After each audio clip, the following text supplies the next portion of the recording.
ಎಲ್ಲರಿಗೂ ನಮಸ್ಕಾರ. ಇವತ್ತಿನ ರೆಸಿಪಿ ಏನಪ್ಪಾ ಅಂತಂದ್ರೆ ನಾನ್ ಅಂತಾನೆ ಹೇಳ್ಬೋದು. ಬನ್ನಿ ಹೇಗ್ ಮಾಡೋದು ಅಂತ ನೋಡೋಣ.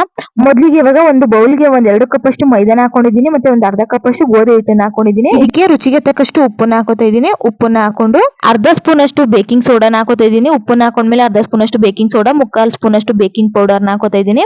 ಹಾಕೊಂಡು ಒಂದ್ಸಲ ಚೆನ್ನಾಗಿ ಮಿಕ್ಸ್ ಮಾಡ್ಕೋಬೇಕು.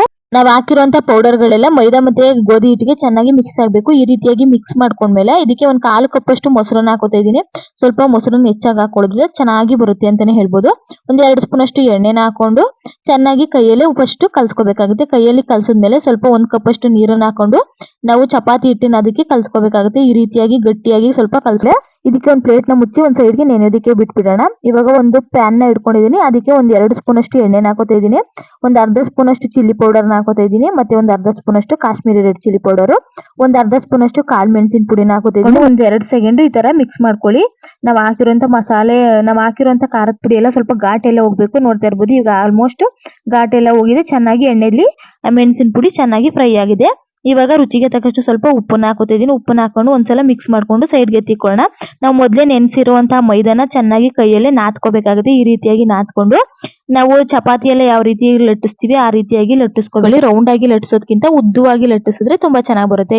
ಆಲ್ಮೋಸ್ಟ್ ಹಿಟ್ಟನ್ನ ನಾನು ಈ ರೀತಿ ಒತ್ಕೊಂಡು ಇಟ್ಕೊಂಡಿದ್ದೀನಿ. ಒಂದ್ ಸೈಡ್ಗೆ ನಾನು ನೀರನ್ನ ಹಾಕೋತಾ ಇದ್ದೀನಿ. ನೀರನ್ನ ಹಾಕೋದ್ರಿಂದ ತವಾಗೆ ಚೆನ್ನಾಗಿ ಕಚ್ಕೊಳ್ಳುತ್ತೆ ಅಂತ ಹೇಳ್ಬೋದು. ಈ ರೀತಿಯಾಗಿ ನೀರೆಲ್ಲನೂ ಎಲ್ಲಾ ಕಡೆ ಸ್ಪ್ರೆಡ್ ಮಾಡ್ಕೊಂಡು ನಾನು ಇವಾಗ ಹಂಚಿಗೆ ನಾನು ಇವಾಗ ನೀರನ್ನ ಸವರ್ಕೊಂಡಿರುವಂತಹ ನಾನು ಇವಾಗ ಹಂಚಿಗೆ ಹಾಕೋತಾ ಇದೀನಿ. ಹಂಚು ಸ್ವಲ್ಪ ಚೆನ್ನಾಗಿ ಹೀಟ್ ಆಗಿರ್ಬೇಕು.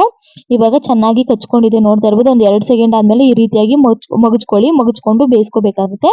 ಬೇಯಿಸ್ಕೊಂಡು ಒಂದ್ 2 ಸೆಕೆಂಡ್ ಬೇಯಿಸ್ಕೊಂಡ್ರೆ ಸಾಕು.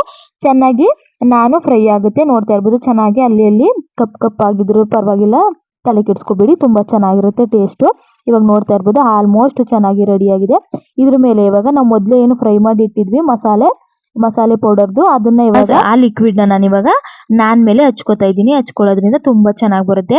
ಇದೊಂಥರ ರೆಡ್ ನಾನ್ ಅಂತಾನೆ ಈ ರೀತಿಯಾಗಿ ಒಂದ್ಸಲ ಮಾಡ್ಕೊಳ್ಳಿ, ತುಂಬಾ ಚೆನ್ನಾಗಿರುತ್ತೆ. ನೋಡ್ತಾ ಇರ್ಬೋದು ಈಗ ಕಲರ್ಫುಲ್ ಆಗಿ ಕಾಣಿಸ್ತಾ ಇದೆ. ಮೇಲ್ಗಡೆ ಸ್ವಲ್ಪ ಕೊತ್ತಂಬರಿ ಸೊಪ್ಪನ್ನ ಉದುರಿಸ್ಕೊಂಡ್ರೆ ನಾನ್ ರೆಡಿ ಆಯ್ತು ಅಂತಾನೆ ಹೇಳ್ಬೋದು. ನೀವು ಯಾವುದೇ ತರಹದ ಕರಿ ಜೊತೆಲೂ ಕೂಡ ತಿನ್ಬೋದು. ತುಂಬಾ ಚೆನ್ನಾಗಿರುತ್ತೆ ಟೇಸ್ಟ್. ಲೈಕ್ ಮಾಡಿ, ಶೇರ್ ಮಾಡಿ, ಕಮೆಂಟ್ ಮಾಡಿ. ಮತ್ತೆ ಸಿಗ್ತೀನಿ ಮುಂದಿನ ವಿಡಿಯೋ ಜೊತೆಗೆ.